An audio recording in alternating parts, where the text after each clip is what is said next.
maa ngi nuyu ñëpp daal père. jërëjëf Ama gannaaw nuyoo bi Ama bii mooy sa ñaata combat. bii mooy sama 4e combat. ñaata victoire. 4e victoire. 4e victoire. ah loolu dara la. te ba léegi yaa ngi bëree ay spécial wala ay premier combat. waaw bëreegu ma spécial nag. mais bëreegoo spécial waaw. loolu ci yow la wala sa ménagère la wala écrit bi nga nekk ñoo la taxawu. waaw du ci man nag ndax bu ma sañoon suba ñu bëree spécial mais xam naa ci manager bi la quoi ak adversaire yi ñuy jox waaw. mais spécial moo nekk suñu xel ndax wax dëgg yàlla boo bëree 4 combats 4 victoire nag wax dëgg yàlla waratoo nekk fii ci petit combat yi rek di raas ndax sa morom ñëpp mënoo leen jeexal. ayca jërëjëf ñu dugg ci combat bi Ama ak adversaire bi nga gisee adversaire bi lan nga ci doon sóoraale. yaa ngi doon xaar mu xeex ak yow daw jàppante ak yow wala yow da nga programmé woon xeex wala da nga ñëwoon indi bëre wala. waaw man nag du ma sóoraale adversaire parce que nuñ ma yaree la ndax. mais adversaire jar na sóoraale parce que mbër booy bëree moom di nga xool ay qualité am. waaw xam nga lu tax ma wax la loolu ñun man toujours loolu damay sawar di ko wax man dama naan man école de lutte Colobane defuma mbër man dama naan Bàcc Fay ak Ndam ak Joom 2 ak Laay Pël ñoo ma def mbër waaw ndax. bi ñuy bëgg làmb di ko def booba école amagul mu doon daga ay yiteem di ñëw di ñu wax nii ngeen di def nee ngeen di def ñu tarbiyu ko ci moom ba am ko moo tax ñun duñ tiit adversaire buñ am rek buñ joxee ba gis la buñ nuyuwantee ñun xam nañ lan lañ war a def ak yow ndax yar nañ ñu ci keppaar googu ba boo doxee ñu xam loo mën ak loo tële moo tax duñ tiit ci adversaire. combat bi ndax daj nga ciy coono avant ngay daan mbër mi nan nga gisee sa adversaire bi ngeen jàppantee ndax daj nga ci ay coono avant pour manipuler ko pour daan ko.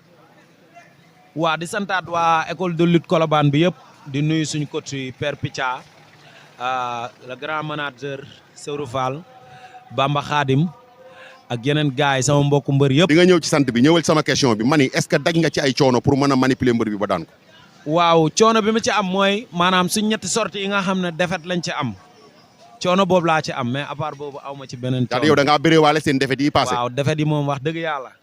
bëree waale naa ko ndax moo waral sax ni ma yéexee ci bëree bi mu yéexee noonu parce que maa ngi doon calculer lu bëree bëri ci sama bopp bugguma woon def benn erreur moo tax sama garde wàcc na xeexuma benn yoon man kut ko kur rek li ma ñoroon mooy kii bu mébee rek ñu dajee ma jàpp ko daan ko mu jeex waaw loolu daal laa am comme coono boo xam ne nii daal moom laa ci am defet yi ma yóbbaale woon. defet yi nga yóbbaale woon daal moo la def coono. waaw léegi ñu arrière tuuti ci ginnaaw def benn recul ci ginnaaw Ama avant muy bëree 4e combat am def na 3 combats yoo xam ne nii ay combats yu exploit yu rëy la ci def mais si ginnaaw gi ay tolof dal ko fi ba ndok am ci carrière am bi mu génnee ci loolu Ama pour mu mën a dabuwaat physique bi mu amee woon muscle bi mu amee woon entraînement yi mu amee woon nan nga def ndax daj nga ci ay coono wala.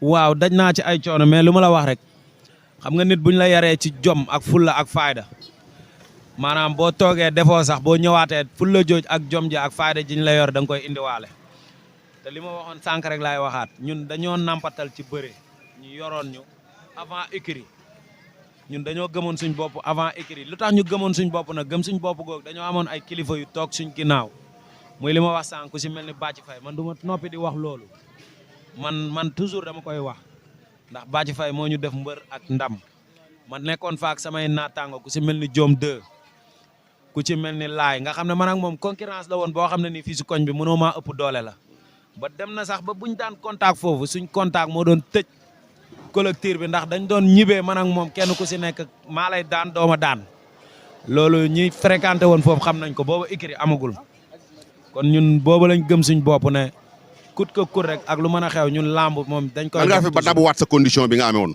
nan nga def ba dabuwaat liggéey rek liggéey am fu laay dem liggéey di nangoo sonn ci suñ bopp ndax dañ doon dem 4 heures du matin Tiwaawoon Pël jegewul Colobane mais dañ ko doon jaayante chaque jour di dem dini Tiwaawoon da nga doon dem dini yi nekk Tiwaawoon Pël chaque jour. waaw chaque jour suñu yeewoo fajar 4 heures du matin ñu ngi ifan man ak Laay Pël ma koy bëggee bu baax ndax combat bi lépp moom la 4 heures du matin la ma doon yee chaque jour ba combat bi des 2 jours moo may woo téléphone ba mu desee 2 jours daf ma woo ma ne ko Laay mënumaa dem tey ndax combat bi ginnaaw suba la waaw moom moo ma ko gënoon a bëgg sax ndax xamoon na li nekk si man waaw ma koy ñaanal jàmm rek moom it bésu la setam bi suñ borom defal ko jàmm moom ak caatu Colobane yëpp suñ borom may leen ay ndam yu sedd guy. jërëjëf Ama fan la jëm yaa ngi sa 4 combats 4 victoire ku ne xam na ni 4 combats 4 victoire loolu exploit bu rëy la nga dajeeg say morom te ñëpp nee nañu Ama ñi koy jox ñëpp yaa leen man xaw ma nag looy tontu ci ñooñu nee nañu souvent kun la jox rek favori bi ci yow lay féete est-ce que jotul tamit nga jël ci ñoo xam ne nii tey boo ko jëlee ko kenn sa mbër adversaire dañ naan tey mu rey la. waa sant yàlla loolu ci gëm sa bopp la bokk ndax man yaakaar naa sama 4 combats yëpp amul benn adversaire boo xam ne man ak moom catégorie de poids la wala catégorie de taille. mais yaa leen di ëpp doole ah. ñoom ñoo may sut ñoo may. non nga rëy taxut a ëpp doole. nit mën nga ko ëppee presque ay kilos yu bari te teewul yaa ko ëpp force. waaw mais liggéey rek li ma la wax sànq si ginnaaw liggéey rek ñun moom li ñu nekk rek mooy dañ ko bëgg ba pare gëm ko. léegi fan nga jëm ban adversaire nga soxla. waaw man adversaire buñ ma jox bëgg naa. mais non attends taxawal yow da ngaa bëre 4 combats 4 victoires def exploit bu rëy sa morom yaa ngi ci làmb ji am na foo teg sa bët tey da nga ñaan yàlla dem ba nekk au sommet nekk roi des arènes war nga mën ni diw laa soxla wala diw pourquoi pas ngay tudd adversaire parce que yow sa morom yi dañ lay tudd ah. xam nga tey boo fi tudd da nga koy may promotion. loolu mënul ñàkk ci làmb loolu waxi mbër la rek mbër moom boo tuddul rek da ngaa ragal. waaw. mbër moom boo tuddul ki nga bëgg a bëri rek da ngaa ragal. waaw kay loolu la demee ñun moom dañoo judd fekk ragal dëdduñu moo tax ànduñoo ak moom benn yoon. kan nga bëgg a bëreel kan. booy yi ma war a bëreel bëri na père. comme kan ak kan booy yu am coow yi. xam nañ seen bopp comme. xam nañ seen bopp père damay bañ a tudd xam nga koo fi tudd. tuddal man maa la ko wax promoteur yaa ngi ñuy seeraan. koo fi tudd dañ ko promoteur yaa ngi ñuy seeraan tuddal ñaari mbër ñetti mbër sa combat taxaw. nañ ma jox Liss Ndiago. Liss Ndiago. waaw ak kan. nañ ma jox Liss. ak kan wala ñu jox ma Baba Jaxal. Baba Jaxal. waaw. yow xanaa daa am ku la yónni. ah. xanaa daa am ku la yónni. non kenn yónni wu ma sax. yow sa waa ji toog daa daan Baba Jaxal mu nooy rek nga yaakaar. Baba Jaxal moom xam nga daf ne jël bi ko gën a métti buñ ko daan si làmb ki ko daan kenn xamatu ko. dama ko bëgg a wax ne ko ki ko daanoon mu ngi fi te bu ko problème am jàppee sax da koy daan wax jooju daf ko wax ma dégg ko mu métti ma loolu du yëfu jàmbaar buñ la daanee da ngay nangu ne champion moo la daan parce que fii yaafus amu fi. léegi nag ñu ñëw ci physique Ama dañu gis depuis sa premier combat et jusqu'à sa dernier combat bi Ama toujours égal Ama toujours nii lay toll da nga bëggul développer doon poids lourd wala li ngay entraîner moo baaxul wala. waaw développement bi nag ci yaram bi peut-être yenn jàppale yi nga xam ne moo koy def si nit. xanaa doo jël ci protéine yi gars yi jël. non man moom mosuma naan protéine wala sax benn bio boo. xanaa da nga doon récupérer kon da nga doon récupérer. waaw man toujours dama siy nekk. waaw man looloo tax ma wow mënu ma am yaram man toujours man bañ naa ko fa sax bu ma demee école buñ contactul damay tayal waaw man toujours contact mooy nekk ci sama yaram toujours contact mooy nekk ci sama yaram moom laa gën a focaliser ndax moom laa def na mooy mbër. ay yeneen yi yëpp deuxième la donte masse bi baax na mais man dama jàpp ne rek yeggaguma foo xam ne nii tey war naa mën a yor benn masse boo xam ne nii daf may sonal wala daf may empêcher ndax man dama gëm ne rek góor bu amee 76 kilos góor bu amee 100 kilos waru ko mën a ëpp doole ci bu feebarul dara jotu ko liggéey la rek te liggéey boobu ñu ngi am ay mag ay coach ay nit yoo xam ne nii ñu ngi koy def ak ñun ñu ngi ñu ciy teete di ko def ci suñu yaram ba buñ téyontee góor boo peesee 100 kilos ñu peesee 76 kilos mënoo ñoo ëpp doole buñ la ëppul doole doo ñu ëpp doole. combat bi nga jógee métti na de gis naa sa ñaari bët yëpp dafa suulu waa ji xanaa dalaa xaw a rey.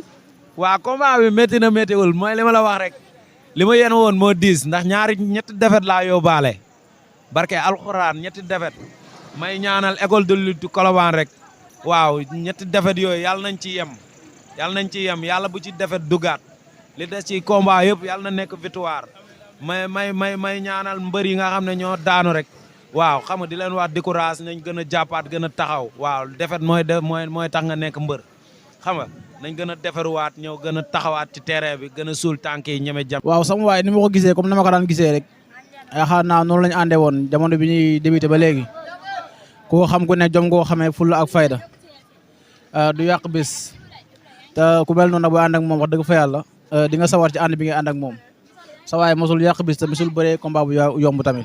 mais est-ce que jotul tey mu romb fii mu nekk mu passé fii mu nekk nii parce que 4 combats 4 victoires loolu exploit la.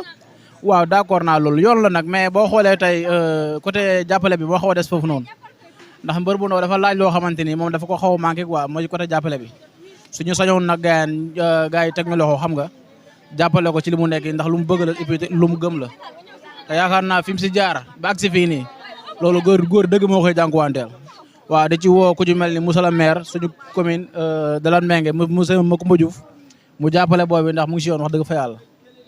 mais est-ce que jotul tamit ngeen fexe mu yokk taille bi mu yor nii parce que avec son poids nii bëgg di bëre te dafa ñaan yàlla dem ba dugg ci luur yi ak taille bi mu yor nii bu duggee ci luur yi dina sonn de. waaw d'accord loolu yoon la nag mais nag xam nga xëy na situation yi ak xalaat bi bon sujet de famille bi mu doon tamit day joué ci loolu lu bari moo tax mais après dinañ gën a waxtaan ñu jéem a xool nu ñuy def daal ba loolu yëpp mun a changer incha allah comme que li mu nekk bëgg na ko te et puis mu ngi ciy góorgóorlu ñu fexe xool benn stratégie boo xam ne moo la ñu mën a doxee ba lépp loo xam ne su mën a ko rek suñu borom gën ko yombal quoi.